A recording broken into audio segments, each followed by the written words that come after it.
आपसे हम लोग चैप्टर नंबर 3 पर स्टडी करेंगे और इसका हेडिंग्स नाम क्या है, परमाणु और अणु एवं अणु। परमाणु और अणु माने क्या, ध्यान से समझिएगा, थोड़ा सा भी डिटेल्स में पूरा चर्चा नहीं होगा क्योंकि चैप्टर भी बहुत बड़ा है, लेकिन शॉर्ट में समझा देते हैं। ऐसे है, परमाणु जैसे कि कोई भी पदार्थ है, कोई भी वस्तु है, उसको छोटा करो। जैसे सपोज दैट मान लेते हैं ईटा है सर, ईटा को फोड़ दिए, 2 हो गया, फिर फोड़े 4 हो गया, फिर फोड़े 8 हो गया, फोड़ते जाइए, उसका बहुत सारा भाग टूटते जाएगा, लाखों हो सकता है, करोड़ों हो सकता है, लेकिन एक ऐसा वक्त आएगा जब ये पूरा चकोर ईटा एकदम एक छोटा सा बिंदु के समान रह जाएगा, बालू से भी छोटा, आंखों से भी ना दिखने लगे। उसके बाद एक ऐसा वक्त आएगा जिसको हम लोग तोड़ने का कोशिश करेंगे लेकिन टूटेगा भी नहीं। बालू को भी फिर भी चूरेंगे तो हो सकता है कि छोटा टूट जाए, लेकिन एक वक्त आएगा कि वही बड़ा ईटा को चूरते चूरते इतना छोटा कर दिए कि वो और नहीं टूटने लगा। ऐसा सिचुएशन को हम लोग परमाणु बोलते हैं, ठीक है, एटम्स, ठीक है। अब हम यहाँ पर थोड़ा बहुत इंग्लिश क्यों यूज करते हैं, हालांकि किताब भी यूज किया है इसलिए हम भी कर रहे हैं, लेकिन इसका और एक रीजन है। हमको 10 क्लास 9 क्लास में ये सब कोई आइडिया नहीं था कि इंग्लिश में भी थोड़ा बहुत हम लोग को पढ़ना चाहिए।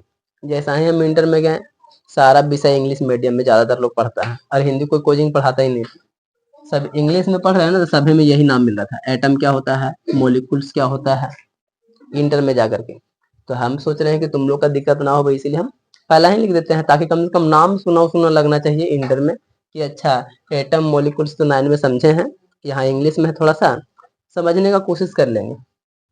इसलिए हम कुछ कुछ चीजें कहीं कहीं जो इम्पोर्टेंस लगता है, नाम मैटर करता है, इंग्लिश में होना ही चाहिए, ठीक है। परमाणु के बारे में यहाँ पर हर एक एक वैज्ञानिक का अपना अपना एक नजरिया है, हर एक एक दार्शनिक अपना अपना तरीका से देखता है। तो यहाँ पर 3 लोगों का बात किया गया है, 1 2 3, ये 3 लोग हैं जो परमाणु का डिफिनेशन देते हैं अलग अलग तरीका से। और हम लोग अगर इसको शॉर्ट में बोलेंगे तो कैसे बोलेंगे, वो भी इसी में से निकाल लेते हैं कुछ ना कुछ पॉइंट्स, जिसको आप लोग अंडरलाइन कर लीजिएगा। पहला है हमारे पास में है महर्षि कर्नाड, ये है भारत के दार्शनिक, भारतीय दार्शनिक महर्षि कर्नाड। ये क्या कहते हैं, इसने प्रतिपादित किया था कि यदि द्रव्य, अब यहाँ द्रव्य का मतलब यहाँ पदार्थ होता है, ठीक है, द्रव्य मैंने पदार्थ की बात करी, यदि कोई भी पदार्थ को विभाजित करते जाएं तो हमें छोटे छोटे कण प्राप्त हो जाएंगे, ये अभी जैसे समझाया वैसा ही, तथा अंत में एक सीमा आएगी जब प्राप्त कणों को पुनः विभाजित नहीं किया जा सकेगा, ठीक है, अर्थात वह सूक्ष्मतम कण अविभाज्य रहेगा। इस अविभाज्य कण को बोला गया है परमाणु। और ये कौन बोले हैं, ये बोले हैं यही महर्षि कर्नाड। क्या बोले हैं, जैसा भी समझाया था एग्जाम्पल, कोई भी पदार्थ को हम तोड़ते जाएंगे, इतना छोटा तोड़ देंगे कि फिर उसके बाद उसको तोड़ना संभव ही नहीं है, तो उसको बोल देंगे कि यही मेरा है परमाणु, ठीक है ना। इसी चीज को हम लोग परमाणु बोलते हैं। बहुत ही सिंपल सा डिफिनेशन है, थोड़ा सा दम दिमाग में रखना सर, कोई भी बड़ा चीज है उसको तोड़ते जाइए और टूटने ना लगे, एक छोटा सा रूप में रुक जाए और आगे ना टूटे, जस्ट हो गया परमाणु हमारे पास में। इसी तरीके से सभी का डिफिनेशन यहाँ पे है। एक और भी व्यक्ति है भारतीय दार्शनिक पकुधा कात्याम, पकुधा कात्याम, ये क्या बोलते हैं,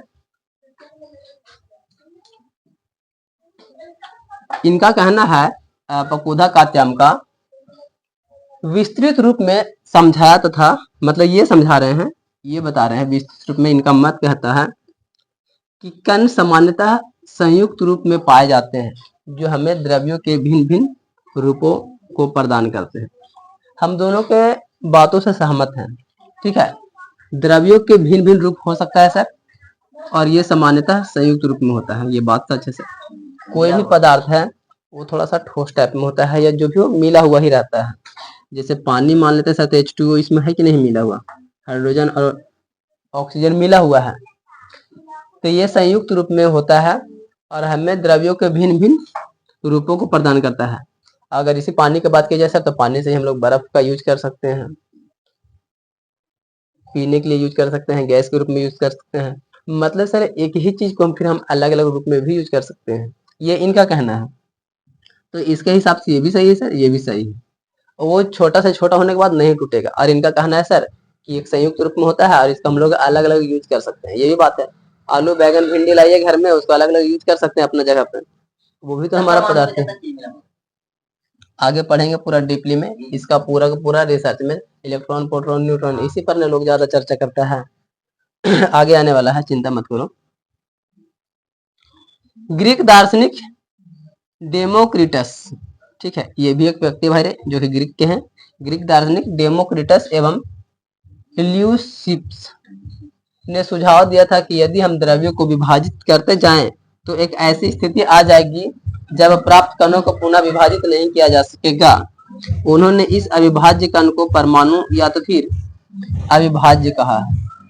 मतलब इसका डिफिनेशन, सॉरी इनका ऊपर वाला, दोनों का डिफिनेशन सेम है। अब ये दोनों क्या समझाना चाहते हैं?